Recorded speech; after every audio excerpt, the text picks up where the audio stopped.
에덴의 축복을 누리라. 우리 지난 시간에 이제 하나님께서 온 천지 만물을 다 만드시고 또 마지막 우리 인생을 위해서 에덴 동산을 창설하시고 그 에덴 동산 위에 하나님께서 가장 아름다운 작품이었던 사람을 두셨다는 내용을 보았습니다.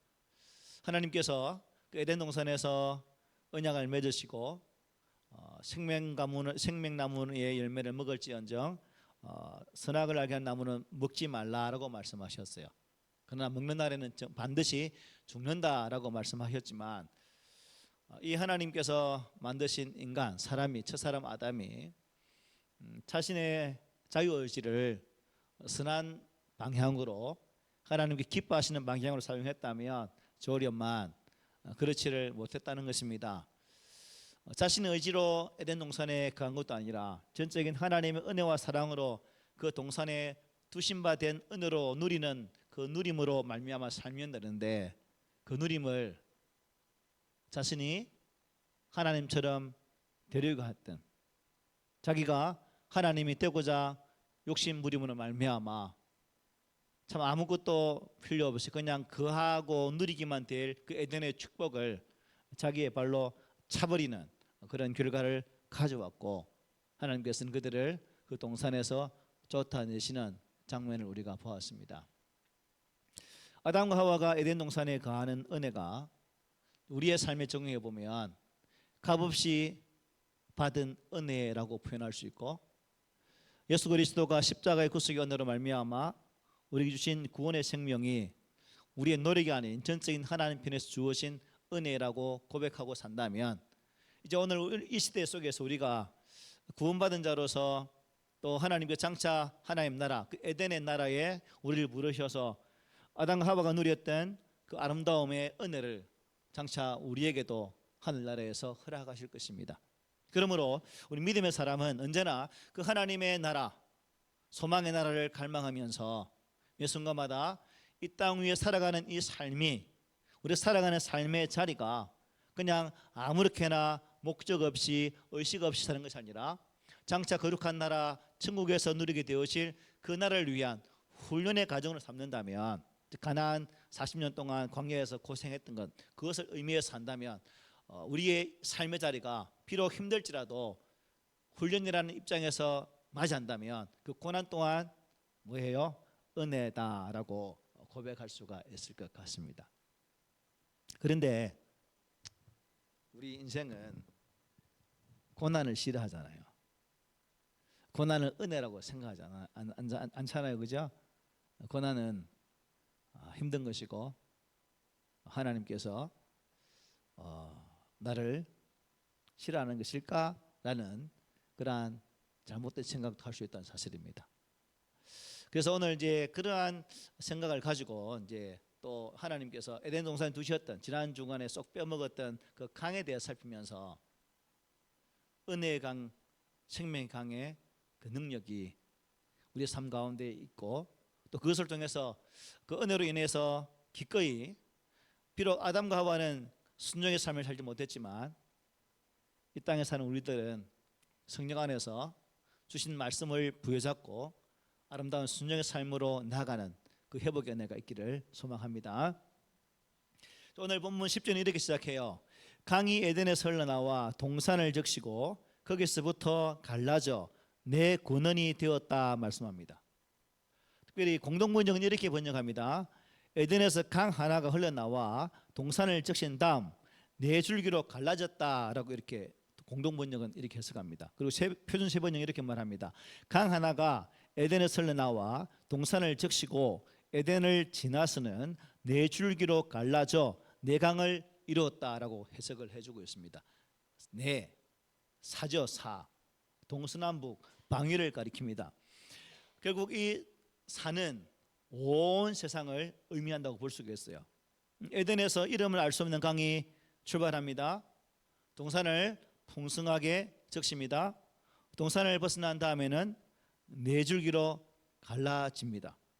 그리고 이거 네 줄기는 특정한 지역이 아니라 온 세상을 의미한다고 생각하면 될 것 같습니다. 그리고 이어지는 말씀 보면 이렇게 말씀하죠. 11절 12절에 첫째 이름은 비손이라 금이 있는 하윌라 온 땅을 둘렀으며 그 땅의 금은 순금이요 그곳에는 베델리엄과 호마노도 있다라고 말씀해요. 에덴에서 발언해서 갈라져 나온 첫 번째 강일이 뭐라고요? 비손. 하나님께서 창세기 1장 28절에서 사람을 만드시고 그 사람에게 뭐라 말해요?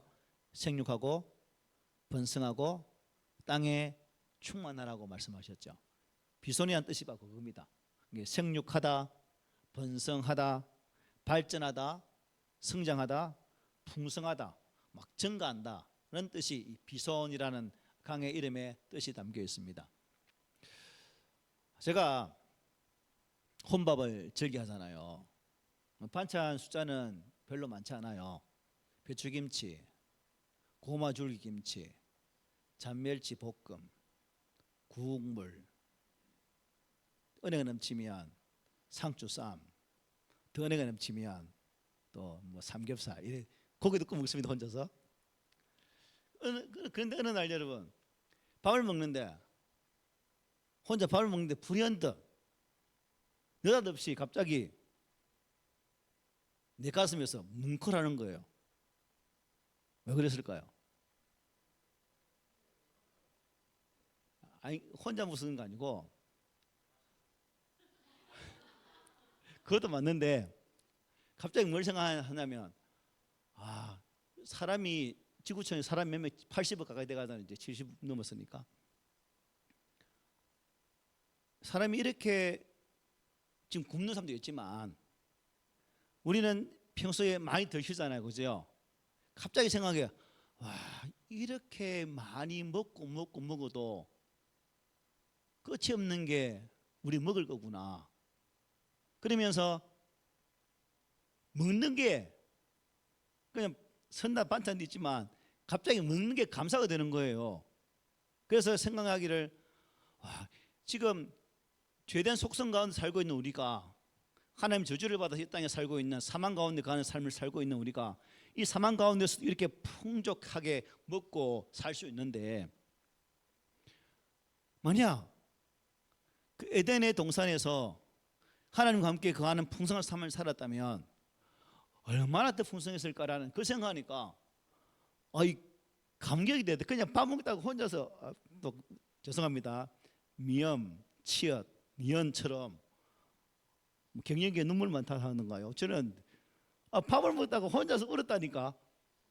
참, 이것도 은혜가 되네요 하면서 하나님, 내가 먹어도 끝이 없는 게 먹는 것인데 장차 내가 들어갈 에덴은 이미 간 거니까 하나님의 새 나라, 그 새 나라에서 누리게 되어질 그 엄청난 그 복을 생각하니까 이게는 그냥 밥 한 톨 먹을 때도 이 감사가 안 되고는 안 되겠더라고요.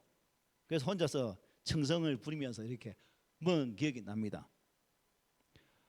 장차 회복되어질 그 나라 한번 상상해 보죠. 상상을 해보라는 거죠. 장차 내가 가장 아름답고 존귀한 모습으로 회복되어서 하나님의 거룩한 나라에서 나의 하나님과 나의 주님과 함께 동산을 거닐며 누리게 되어질 그 풍성함, 윤택함, 어느 것 하나 부족함이 없이 누리게 되어질 그 나라에 대한 소망을 한번 생각해 보십시오. 내 딸이랑 집에 가서 식사하실 때 한번 생각해 보이소. 그래서 밥 먹으면서 식사하시면서 눈물 좀 흘려 보이소. 하나님 이런 은혜가 있네요. 그래서 밥상 앞에서 혼자서 에덴의 축복을 생각하면서 아이고 이게 참 그렇게 제가 짬보잖아요. 참 여전히 죽을 수밖에 없는 몸을 잃고 사는 저도 여러분도 지금 여러분 내가 살고 있는 이 삶의 모습이 저주라고 생각합니까? 복이라고 생각합니까? 복이라고 생각한다면 장차 그 나라에 가서 누릴 복은 얼마나 놀랍겠습니까? 우리가 이 사실 한 가지만 깨달아더라도 그죠? 우리가 살아가는 삶을 허투루 살아갈 수가 없죠. 단 1분을 살지라도 좀 하나님의 그 능력의 권세 앞에서 순종하고 이 주어진 하나님의 거룩한 말씀 앞에 서서 그 말씀이 인도하신 대로 감사하며 살 수밖에 없는 존재가 나구나 라는 사실을 깨닫게 된다는 겁니다. 그래서 우리 성도들도 매 순간마다 참 풍성하게 허락하실 그 하나님 은혜를 기억하면서 매 순간 감사하는 그 고백이 가득하기를 원합니다. 둘째 강의 이름이 뭐라고 했어요? 둘째 강의 이름은 기혼이라 구스 온 땅을 둘렀다라고 말씀해요. 자, 두 번째 나온 강의 이름은 기혼인데 이 기혼이라는 뜻이 뭐냐면 넘치도록 가득 찼다 또는 터져 나간다. 이게 자루에 뭘 넣었을 때 그죠? 막 삐져나올 정도로 넘치는 그 표현이 바로 기혼입니다. 누르고 흔들어 차고 넘치게 하시는 하나님의 은혜가 이 기혼이라는 단어 속에 포함되어 있어요. 짧은 단독 목회 제가 하고 싶어서 한 건 아니죠. 친구가 너무나 저를 요청해서 했던 1년의 짧은 협력 개척 기간이 있었습니다. 지금 생각하면 저는 좋아서 했죠. 저야 목회하는 자체가 즐거웠으니까. 근데 가족을 생각하면 많이 힘들었겠다. 진짜 힘들었겠다. 그때만 생각하면 눈물이 날라 해요. 왜냐하면 하나님께서 참 필요적절하게 생활하는 데 있어서 비록 넉넉함은 아니지만 굶어 죽지 않도록 또 착장 누릴 수 있도록 필요를 공급했던 적이 있거든요.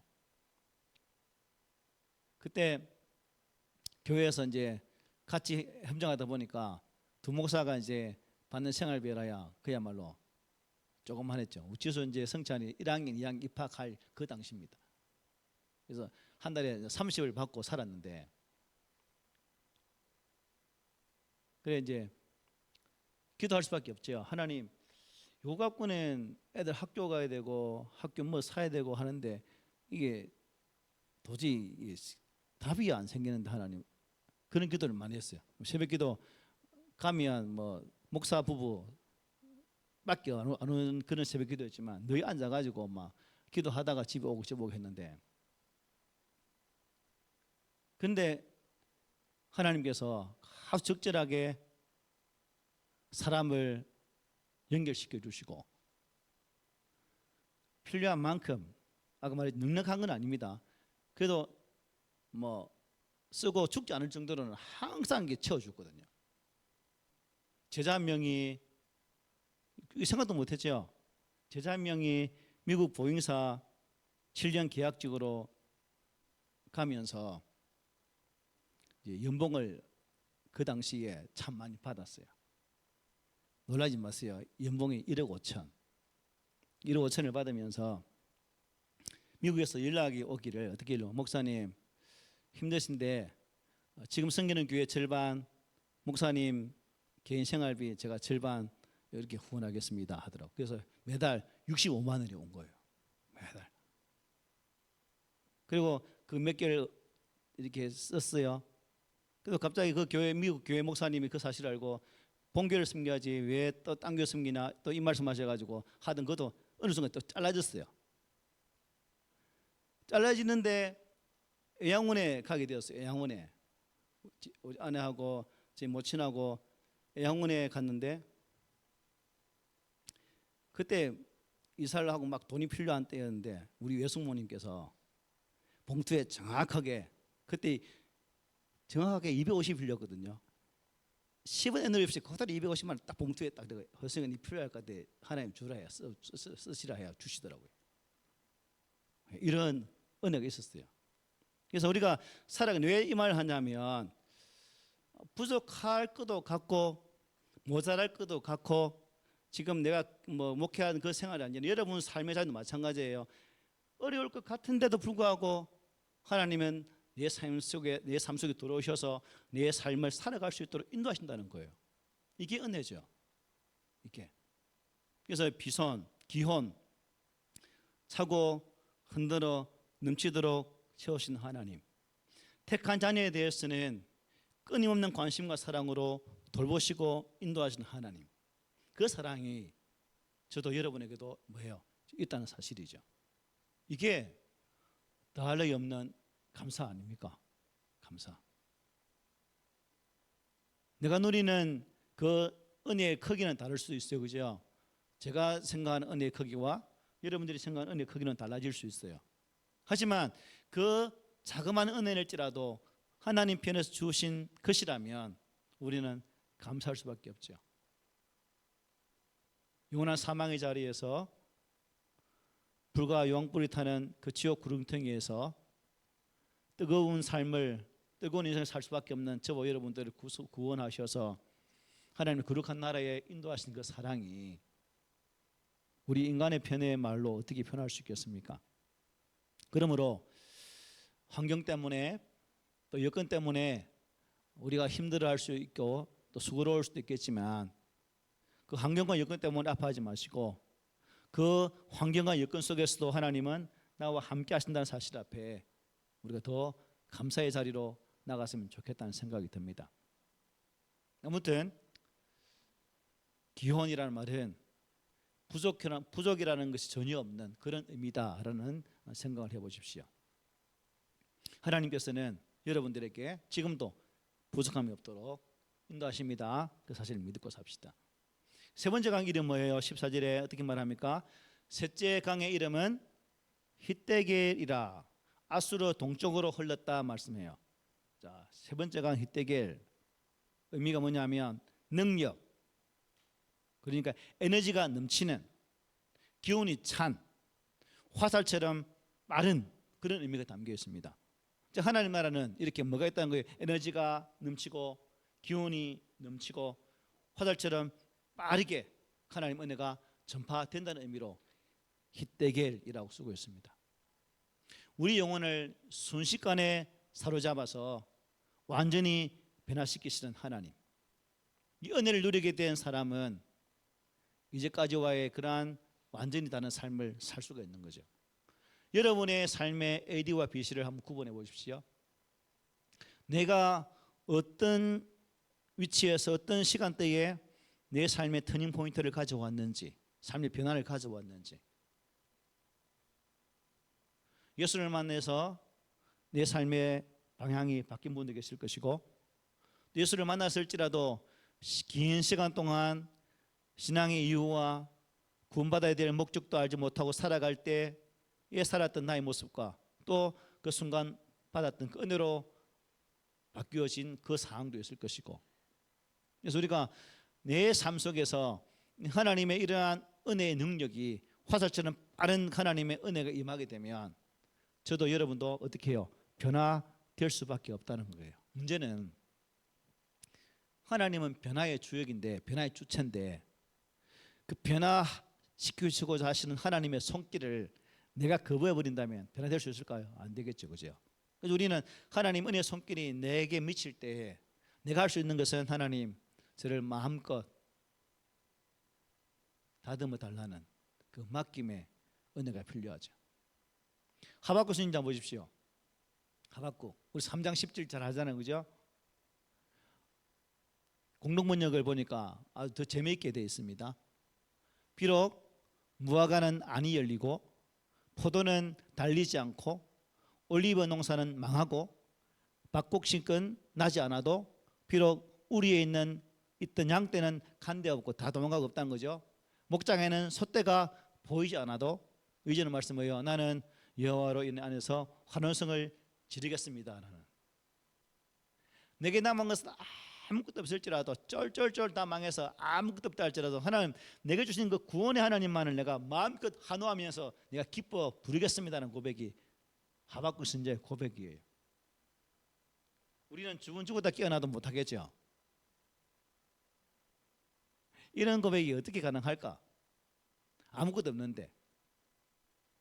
오늘 눈 뜨고 나는데 도둑놈이 들어와서 집에 몰래 숨겨놓은 돈 가져가 빼고, 그 다음날 또 눈 떴는데 누구서 모르게 금발을 샀는데 골드발을 또 누가 가져가 뿌고, 또 어떤 사람은 이게 전화를 받아가 잘못 받아가지고 보이스피싱 걸려가지고 또 탈탈 틀리고, 이리 틀리고 저리 틀리고 요리 틀린 그 속에서 여러분 하나님, 하나님 감사하겠습니다 고백할 수 있겠어요?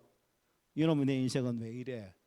이리 틀리고 저리 틀리고 하나님 진짜 살아계십니까? 라고 말하지 않겠어요? 하박국 선지자가 1장에서 그렇게 말하잖아요, 그죠? 하나님 살아계십니까? 살아계신데 하나님 백성이 왜 요 모양 요 꼬라집니까? 왜 우리가 힘들고 고통 가운데 있고 이렇게 엄청난 험난한 가운데 살아야 됩니까? 살아계시면 좀 답 좀 해주세요. 이게 1장 2장에 전개되는 하박국의 외침 아닙니까? 그래서 3장에 와서는 그 하나님과의 대토론 끝에 얻은 결론이 하나님 괜찮습니다.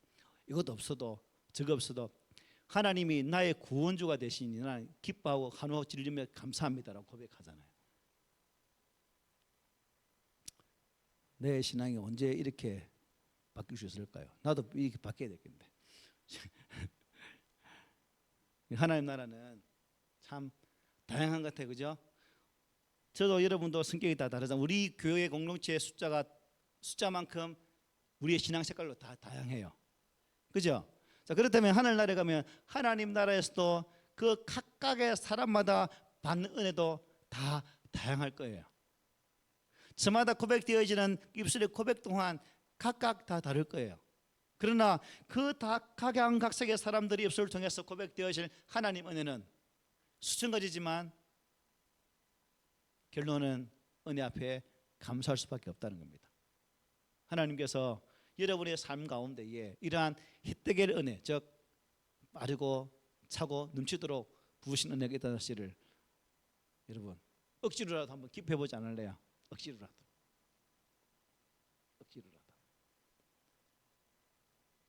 억지로라도 기뻐해 봅시다.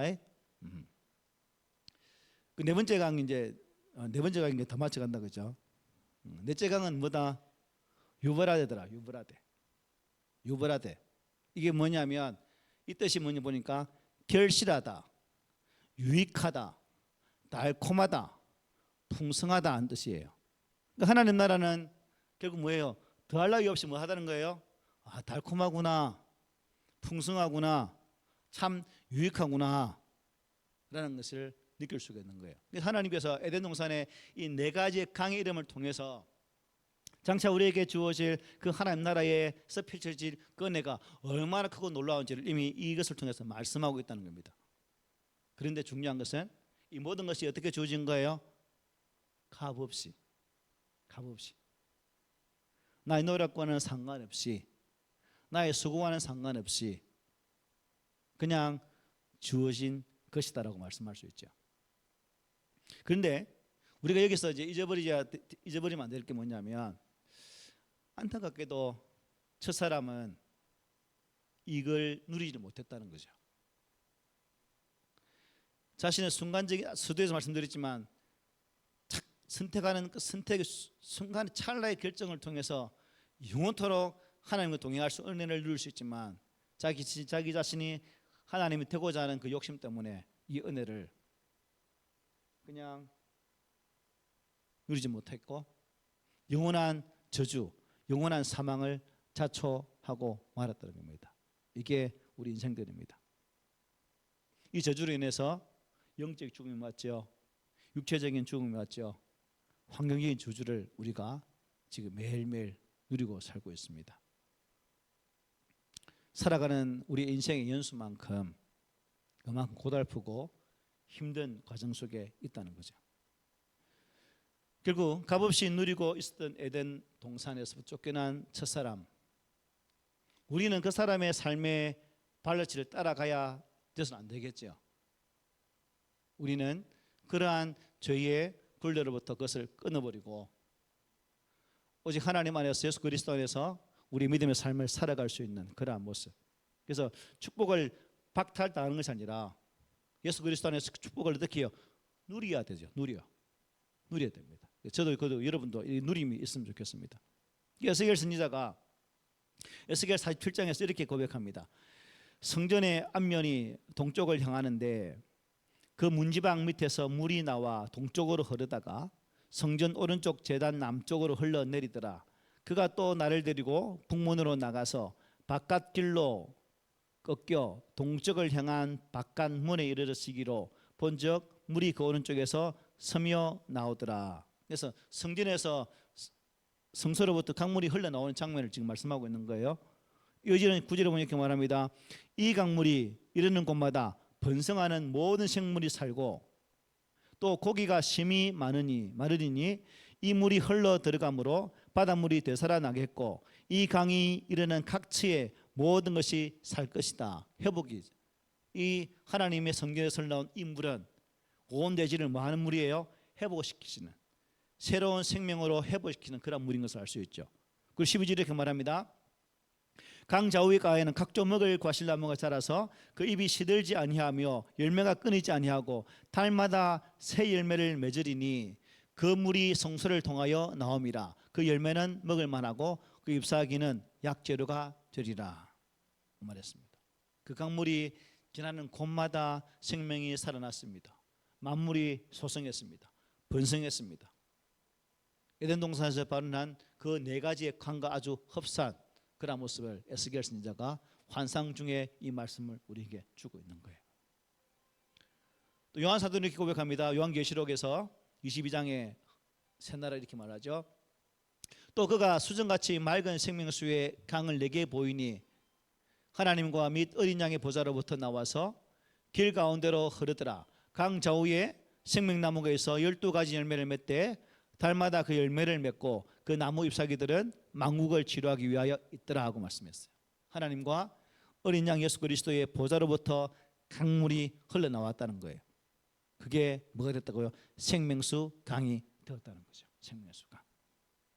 그 생명수 강 또한 만국을 소성하는 에덴 동산에서 보았던 네 가지 강이나 에스겔이 보았던 그 강과 똑같은 모습으로 우리에게 증거되고 있습니다.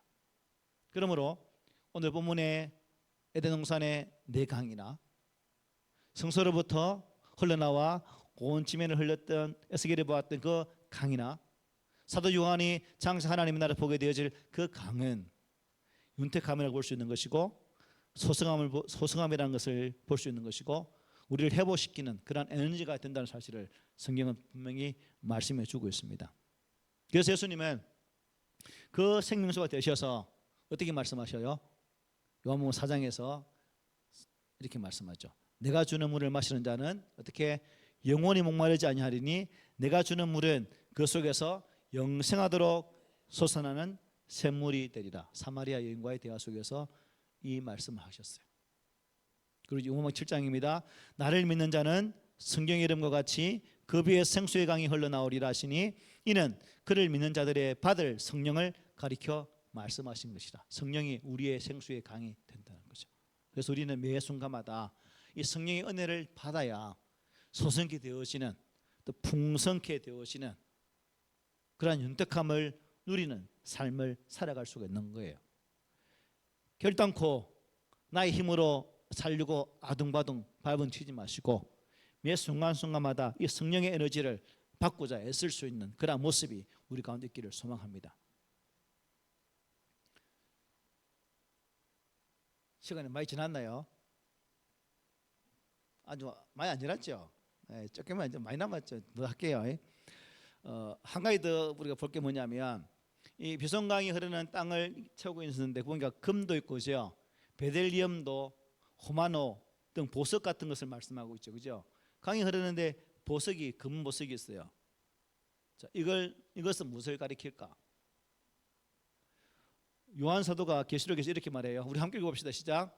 크고 높은 성곽이 있고 12문이 있는데 문에 12천사가 있고 그 문들 위에 이름을 썼으니 이스라엘 자손 12지파의 이름들이라 말씀입니다.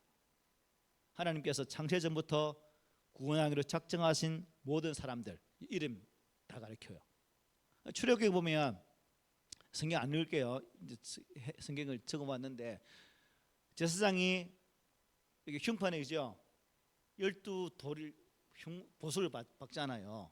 그리고 그 보석을 어깨 차고 성소로 들어가고 지성소로 들어갑니다.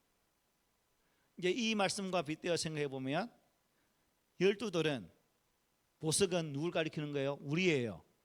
결국 우리는 예수 그리스도와 함께 하나님의 거룩한 나라에 거하게 되어지는 은혜를 누린다는 거예요. 저와 여러분은 무엇이라는 거예요? 하나님 나라의 보석이에요. 보석. 한번 보세요. 여러분 보석 빛나고 있나요? 나는 하나님 나라에 가장 감당하는 보석이라. 보석. 보석들 저랑 보십시오. 한 개 팔면 얼마나 나올까? 그래서 우리는 보석입니다. 그래서 보석은 예수 그리스도 안에서 하나님의 자녀로 거듭난 우리 성도들을 가리켜요. 그래서 여러분 우리의 생활 속에서, 우리의 삶 속에서 어려움들이 있고 힘듦도 있고 고통도 있지만 우리가 살아가는 그 삶의 자리에서 하나님께서 나를 구원하셔서 하나님의 거룩한 나라의 보석 같은 존재로 만든 자라는 이 자부심이 우리 속에 있다면 우리 생활 속에서 여러분 쉽게 넘어질 수 있겠나요? 안 넘어지죠. 우리는 당당히 이길 수가 있는 겁니다. 말씀 마치겠습니다. 마치야 될 것 같네요. 보니까 더 있지만 마치야 되겠습니다. 그래서 저와 여러분들이 하나님의 거룩한 은혜 앞에 선 자로서 매 순간마다 하나님께서 나를 보석처럼 여긴다는 그 사실 앞에 감사하고 항상 우리의 믿음의 틀을 말씀의 터 위에 세우셔서 어떠한 세상의 풍파 속에서도 흔들리지 않는 믿음 가운데 승리할 수 있는 그러한 거룩한 자녀로 사시기를 원합니다. 예수님 말씀했죠. 마지막 이 말씀만 읽고 마치게요. 시작. 내가 온 것은 양으로 생명을 얻게 하고 더 풍성히 얻게 하려는 것이라. 아멘. 여러분은 진귀한 보석들입니다. 그리고 하나님께서 이 은혜 가운데 즉 에덴의 축복을 누리라고 예수 그리스도를 나에게 우리에게 보내주셨어요. 그래서 여러분 일주일 동안 살아가면서 에덴의 내 강을 기억하고 또 그 강에 흘렀던 그 보석들이 바로 나라는 사실 앞에 감사하면서 에덴의 축복을 마음껏 누리다가 다음 주일날 일주일 동안 살아가면서 이 복을 누렸습니다라고 함께 나눌 수 있는 그러한 은혜가 있기를 오늘 말씀으로 부탁을 드립니다. 아멘.